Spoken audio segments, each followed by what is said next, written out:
Nigerian banking institution FCMB Group has released its unaudited results for the first 9 months of this year, which ended September 30th, 2019. Now, the company's profit after tax stood at nearly 10.8 billion naira, showing a marginal decline of 4.8% compared with 11.341 billion naira recorded in the corresponding period of 2018. Now, while net asset grew by 2.5% to nearly 188 billion naira from 183 billion in the previous year, the group chief executive of FCMB Group, Mr. Ladi Balogun, said profit was driven by improved performance in consumer finance, business, and increase in fees and commissions. And joining me this morning to discuss FCMB financial statement as well as Nigeria's equity market is JerryNnebue, a research analyst at Cardinalstone. Jerry, good morning. It's good to have you. Yeah, thank you for having me. So let's take a look at the statistics here. 135 billion naira in earnings and 11 billion naira profit in 9 months. So can you interpret all of this? Well, I mean, it doesn't come as a surprise to us. In a way, I may deem it disappointing because FCMB is one of the first banks that have recorded a decline in profit after taxes. Indeed. 4.8% down. And that largely stemmed from higher operating expenses. Okay. So if you look at what they've done as at 9 months, I think the bank had to pay a lot more in terms of personnel expenses, and that kind of shot up its cost-to-income ratio. Something else we also noticed that was good in terms of the bank's performance was the fact that it recorded almost 50% decline in impairment charges, which was supportive of earnings. In terms of overall performance as well, we noticed that the bank recorded very low FX gains. So as of last year, they had FX gains of over 7 billion, and now you're recording about 1 billion in FX gains. So that kind of muted the performance. So yes, over 9 months, it may seem decent, but then it's disappointing, especially if you break it down in terms of the bank's quarterly performance. So yeah, most of the performance we're seeing in 9 months were largely supported by the first 6 months of the year. If you look at what the bank has done as at the last 3 months up to September, we noticed weakness across board. The performance was really, really weak. Net interest income was down, only supported by lower impairment charges. Operating expenses was really high as 7 to 8%. Okay. So from your perspective, obviously what you're saying is that FCMB is not in a comfort zone and there's prospect to do more. So what do you make of that?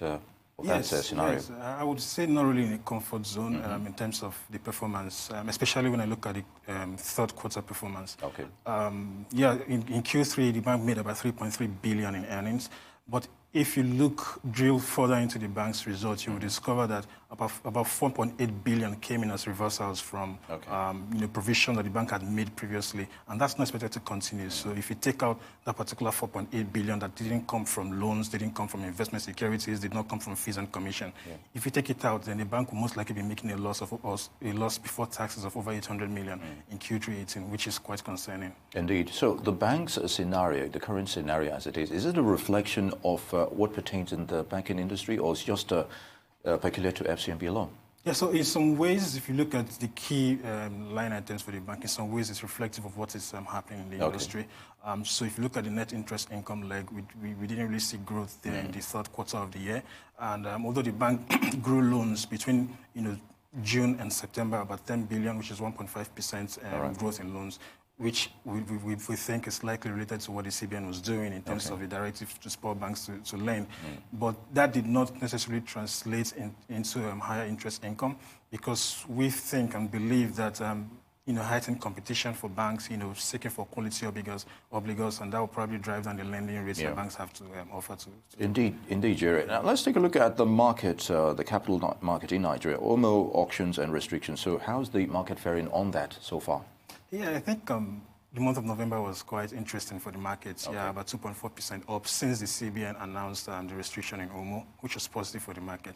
And this largely as a result of an influx of liquidity, as well as, investors, both retail speculating on stocks and then also institutional investors looking for cheaper bargains, in the market. Yeah, so October was quite good, especially in terms of banking tickers and consumer goods tickers as well. Indeed. Now, your take on the oil share index 2.4% appreciation in November, just like you mentioned earlier. So can the momentum be sustained?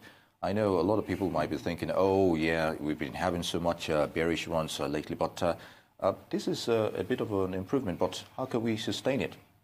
There's every tendency that the momentum can be sustained, given the fact that investors, especially institutional investors, have very limited alternatives to put in their funds. One of the things we've noticed previously, right now, first and foremost, right now, we see that real yield is negative. And in years when Nigeria has had negative real yield, we've seen the PFAs increase their allocation to equities. Now, as last week, we're seeing PFA's allocation to equities about 5%. Compared to the last time when we had a negative real yield, the allocation rose as high as 8%. So if that is likely to happen, again, given the fact that there's very limited opportunities for them to put in their funds, there will be no PMAs again for the rest of the year. And there's a likelihood that we'll see about 300 billion if we adjust for, the differential between 5 and 8%. About 300 billion likely coming to the equities market potentially, but then again, it depends on what the investment committees of the fund managers want to do. But there's a likelihood that the inflows of liquidity would spoil equities markets. Very good. So which sectors of the market do you think performed incredibly well, despite all the challenges we've been having every now and then? Yeah, we've seen interesting moves in the banking sector, obviously, because of the liquidity, because of the fact that people are very... people like the sector in terms of its resilience and all that. So yes, we've seen improvement in the banking sector. We've seen banking names like Access Bank. Year to date, Access Bank is up about 36%. FCMB is up about 7% year to date. So that's some improvement in the banking sector.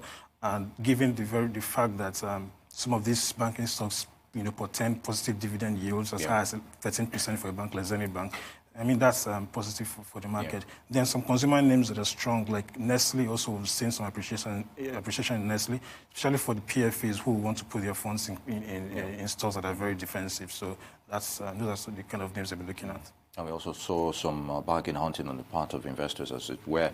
So let's have your take on the FX segment faring. How has it fared in the market so far? The foreign exchange market. Yeah, so it's been largely, stable, over time, so not a lot of concerns in that particular space. Last week, there was an MPC, and the CBN came out and said they were not going to devalue anytime soon. So mostly... I guess that was reassuring for some Yeah, it's really reassuring, despite whatever concerns analysts may put out there, but the CBN has come out and said they're not going to devalue unless the foreign reserves go down below 30 billion or, oil prices go below 40 billion. But that does not necessarily eliminate some of the concerns in terms of FX adequacy, for the economy. Because if you look at where we are today, there is a likelihood that most of the measures that the CBN is taking right now tends to put us in a vulnerable position where we're more susceptible to external shocks because of the overdependence on FPIs. So FPIs constitute about 43% of our foreign reserves. So if there are any challenges or challenges, from external factors, oil prices declining, so we see these guys leave, and that will cause a huge shock for the FX. Very good. Now, in 30 seconds, your outlook for this week. So this week, I expect some improvements in market performance. So towards the end of last week, we saw some rally in banking and consumer indices, and I think that that's likely to continue at the beginning of this week. So yes. All right. On that note, JerryNnebue, analyst for Cardinalstone, I'd like to thank you very much for your thoughts on those issues. Good to have you. Thank you very much.